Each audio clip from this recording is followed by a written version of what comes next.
So this talk will present the galactic binary searches that we're doing at APC together with Maude, Lejeune and Stas Babak. Using the Sangria LDC dataset, we have looked at detached galactic binaries for frequencies between 1.5 and 9.5 millihertz for a 12-month observation period. Prior to the search, the massive black holes were partially removed using the method of Senwen Deng and Babak. You can see the presentation by Senwen Deng. If we look at the situation for galactic binaries with, for example, an SNR superior to 20, we obtain the following population. In blue, we find the total number of galactic binaries as a function of frequency, and in red, the galactic binaries that are have an SNR superior to 20. There are of the order of 3,000 galactic binaries with SNR superior to 20, with a maximum around 4 and 5 millihertz. The standard method to look for these galactic binaries is the following. The frequency range between 1.5 and 9.5 is divided into overlapping frequency range of width of 3.8 megahertz. For each of these subranges, we have a loop that looks initially for a grid inspection of the F statistics with the parameters frequency, lambda, and sinus of beta, with the derivative of the frequency that is fixed. Having made this grid inspection, we look for the maximum of this F stat in the matrix, and then we maximize, including the log of the derivative of the frequency. Then once we have this maximum, we estimate the remaining 4 parameters of the galactic binaries, the amplitude, the inclination, and the polarization, and the phase. And then once we have these 8 parameters, we operate a PT-MCMC Markov chain in order to optimize these 8 source parameters.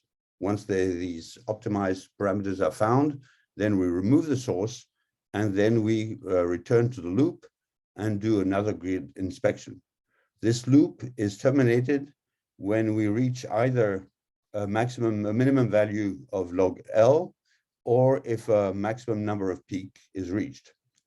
Once this is obtained, then we do a general PTMC MC search on all the sources with all their parameters. And once this is achieved, we save the parameters only for the middle 2.14 microhertz. And we also save the PT-MCMC chains.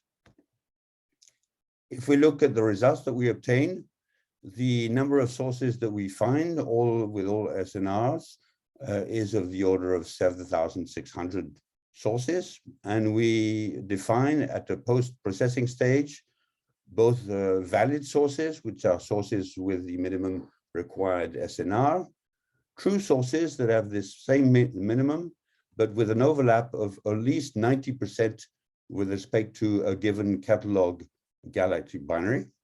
And we identify false sources as those that have this minimum value of SNR, but the overlap is either less than 90% or we don't have a catalog galactic binary. So this table here shows the results. For example, if we look at the minimum value of 20 for the SNR, we have of the order of 3,300 detached binaries plus 9 verification binaries.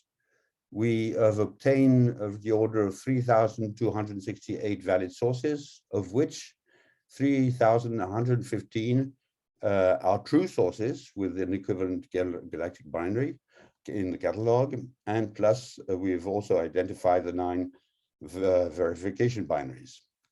We have a small number of falses of the order of 144.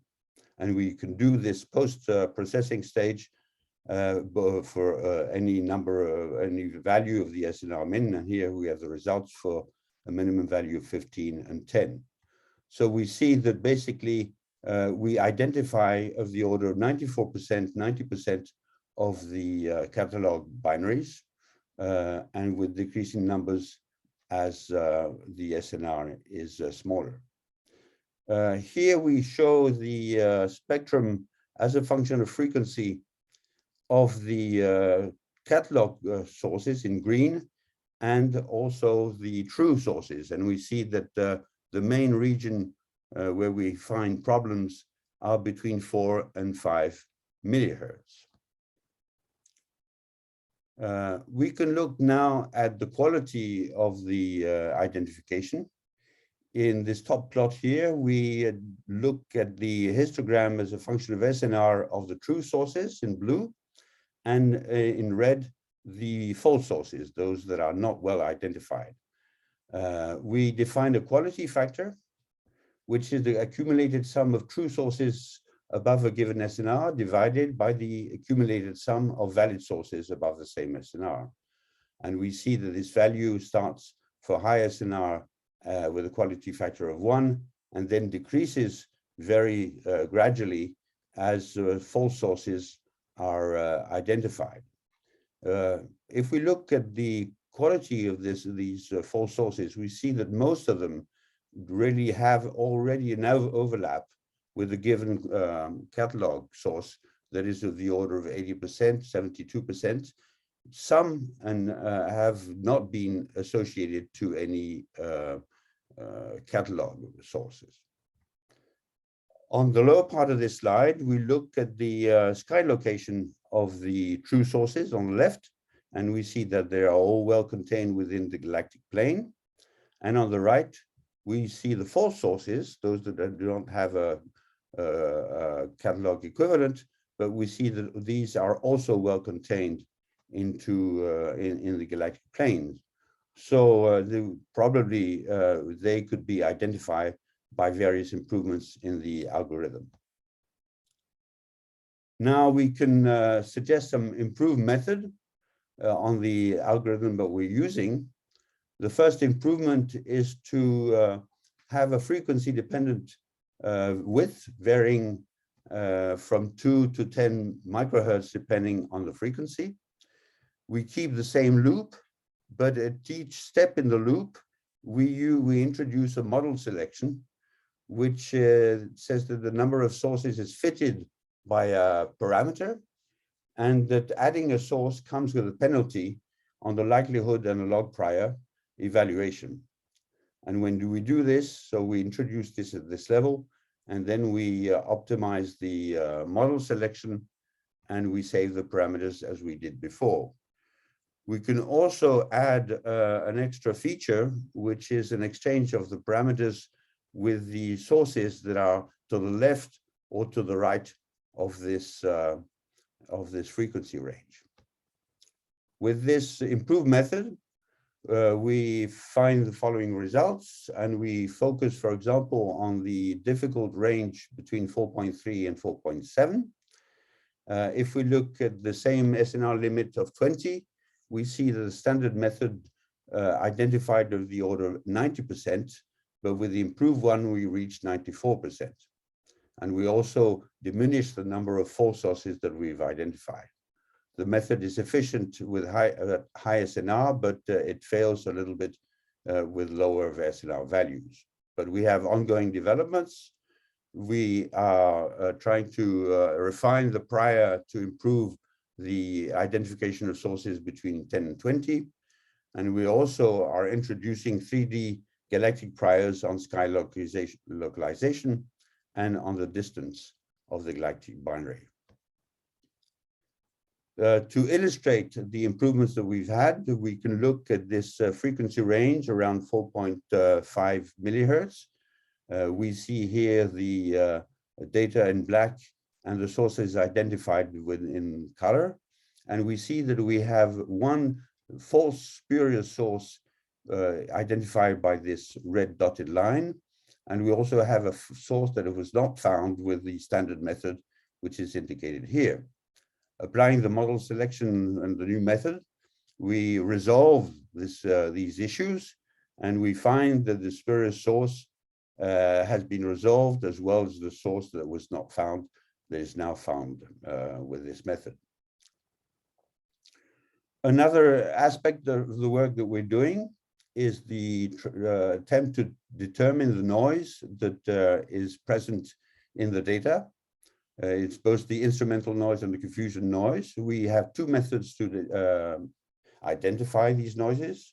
First, we look at the TDI response after subtraction of all the detected sources. This is shown in the graph below, where we show the average TDI response.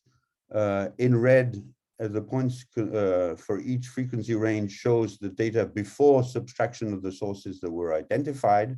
And in blue, the same data, but after subtraction. And we see that the blue dots follow rather well the theoretical value of the galactic foreground and the instrumental noise that was inputted into the data.